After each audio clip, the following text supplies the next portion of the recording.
प्रभु यीशु मसीह के नाम में आपको अनुग्रह, शांति और आशीष मिले। एक राजकुमारी की घटना बताई जाती है और ये सच्ची घटना है क्योंकि उस देश के जो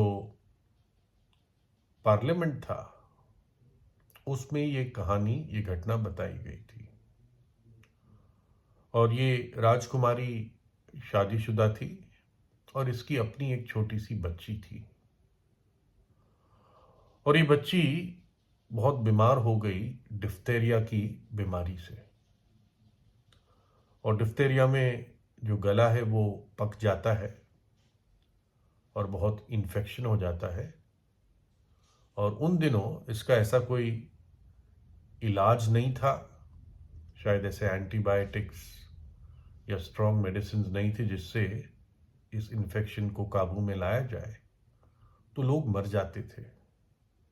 डिफ्थेरिया प्राणियों को भी हो जाता है, डॉग्स को हो जाता है, गिनी पिग्स को हो जाता है और ह्यूमन बींग्स को भी, हमें भी हो जाता है। तो जब ये राजकुमारी की बच्ची बीमार थी तो ऑब्वियसली राजकुमारी बहुत ही चिंतित थी। लेकिन डॉक्टर्स ने राजकुमारी को कहा था कि बच्ची के पास मत आना, मतलब इतना करीब ना आना कि उसकी सांस को तुम अपने अंदर ले लो, है ना। जैसे कोविड में बताया जाता था कि मास्क पहन के रखो, सामने वाले की सांस से जो बैक्टीरिया निकलता है वो तुम्हारी सांस में ना चले जाए, वही वाली बात। तो राजकुमारी ध्यान रख रही थी। डॉक्टर्स ने कहा अगर ऐसा होगा तो तुम्हारी जान भी खतरे में हो जाएगी, तुम्हें भी डिफ्थेरिया लग जाएगा।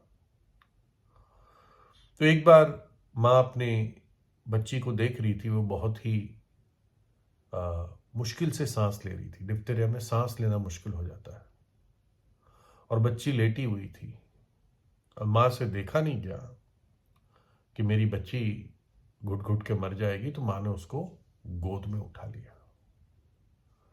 जब गोद में उठा लिया तो बच्ची बोली माँ कि मुझे गले लगाओ, है ना। और माँ ने उसको गले लगाया, अपनी बच्ची को चूमा।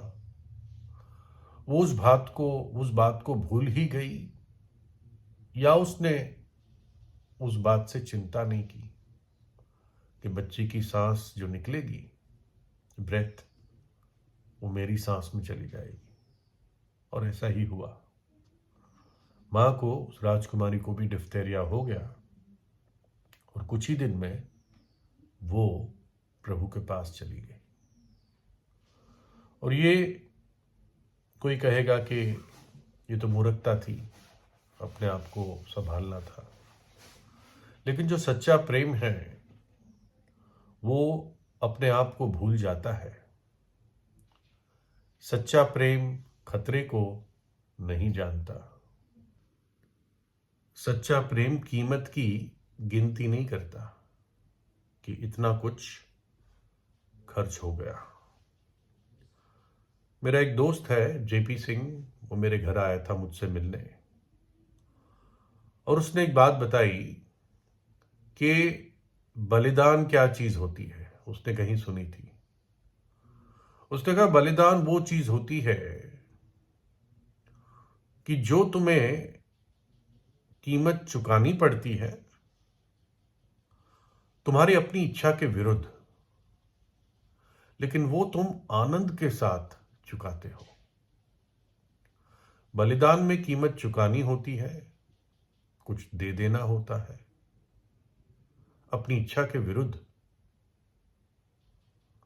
और वो आनंद के साथ किया जाता है। प्रभु यीशु मसीह ने ऐसा ही किया और विश्वास के कर्ता और सिद्ध करने वाले यीशु की ओर ताकते रहे, जिसने उस आनंद के लिए जो उसके आगे धरा था, लज्जा की कुछ चिंता ना करके क्रूस का दुख सहा और सिंहासन पर परमेश्वर के दाहिने जा बैठा। प्रभु यीशु मसीह ने हमें बचाने के आनंद के कारण, जो आनंद परमेश्वर को प्राप्त होता जब मनुष्य नरक के दंड से बच जाता है, उस आनंद के लिए उसने क्रूस के दुख को सह लिया। उस लज्जा की चिंता ना करी। क्रूस का अर्थ ही होता था लज्जा। बुरे से बुरे व्यक्ति को क्रूस की सजा दी जाती थी, और प्रभु यीशु को क्रूस पर चढ़ाकर उन धर्म गुरुओं ने यह दिखाया कि यह बहुत ही बुरा व्यक्ति है। लेकिन बाइबल हमें समझाती है कि प्रभु यीशु मसीह पाप रहित है। ना उसने कभी पाप किया, ना उसके अंदर पाप था, ना वो पाप को जानता था। वो पवित्र पवित्र पवित्र परमेश्वर है, लेकिन फिर भी उसको क्रूस पर चढ़ा दिया। और ये दुख उसने इसलिए सहा क्योंकि क्रूस के बलिदान के द्वारा ही मेरे और आपके लिए उद्धार का मार्ग खुल पाता। क्योंकि क्रूस पर ही यीशु मसीह ने हमारे पापों की सजा को अपने ऊपर उठा लिया, ताकि अब वो हमें क्षमा कर सके। उसने कैसे लज्जा की चिंता ना की? क्या लज्जा थी? उसको बहुत कुछ सहना पड़ा। उसको ठट्टों में उड़ाया गया, प्रभु यीशु पर इल्जाम लगाए गए, उसको थप्पड़ मारे गए, उसके ऊपर 2 बार थूका गया, उसके वस्त्र उतार दिए, उसको कोड़े से मारा गया। ऐसे कोड़े जिसमें नोकीले हड्डियां या कील लगी रहती थी, जो मांस को उखाड़ देते हैं। उसके सिर पर कांटों का ताज भोंक दिया, रखकर उस पर डंडा मारा ताकि कांटे अंदर चले जाए। जब उसने पानी मांगा तो उसको पीने के लिए सिरका दिया गया। एक लकड़ी के क्रूस पर 3 किलो के जरिए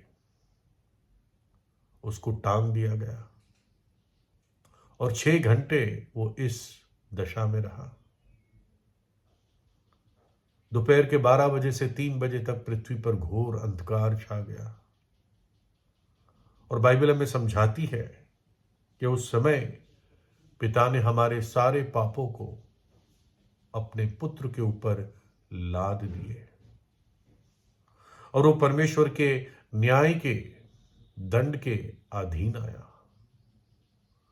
परमेश्वर के न्याय का दंड उस पर पड़ा, क्योंकि उसने मेरे और आपके पापों को अपने ऊपर उठाया। जब वो क्रूस पर था तो दाएं बाएं और 2 डाकू थे, वो भी उसका मजाक उड़ा रहे थे। खैर, फिर एक ने विश्वास किया। तो धर्मगुरु थे, उनकी प्लानिंग थी कि जब ये मर जाएगा तो इसके शरीर को कूड़े की खाई में फेंक देंगे। लेकिन परमेश्वर पिता ने अपने पुत्र की देह की रक्षा की, और एक नई कब्र में प्रभु के 2 चेलों ने उसकी देह को रख दिया, और वहीं से प्रभु यीशु मसीह तीसरे दिन जी उठा।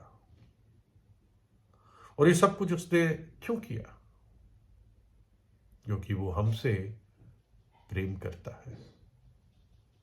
वो हमारा करता है, सृष्टि करता है, अपने हाथों से हमें बनाया है।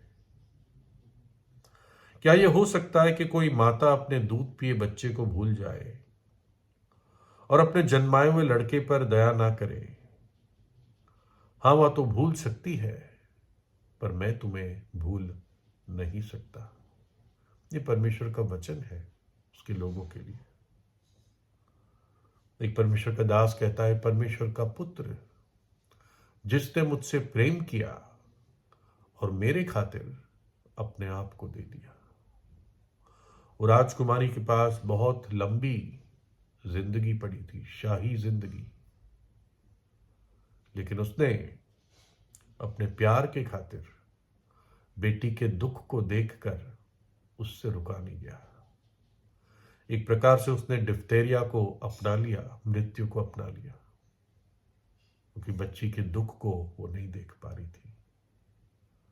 मनुष्य पाप में मर जाता है तो सीधे नरक जाता है, और भयानक पीड़ा है अनंत काल के लिए, आग की झील है, बाइबल बताती है। और हमें उस पीड़ा से बचाने के लिए प्रभु यीशु मसीह ने अपना बलिदान दिया। वो जगत का उद्धार करता है, किसी धर्म विशेष का नहीं है, धर्म बनाने नहीं आया, धर्म परिवर्तन करने नहीं आया, वो पापियों को बचाने के लिए आया। यदि आप सोचते हैं कि आप पापी हैं तो प्रभु यीशु आपको बचाने के लिए आया। प्रार्थना कीजिए, अपने पापों से पश्चाताप कीजिए और प्रभु यीशु से प्रार्थना करें, प्रभु यीशु मुझ पापी पर दया कर। प्रभु यीशु आपको आशीष दे।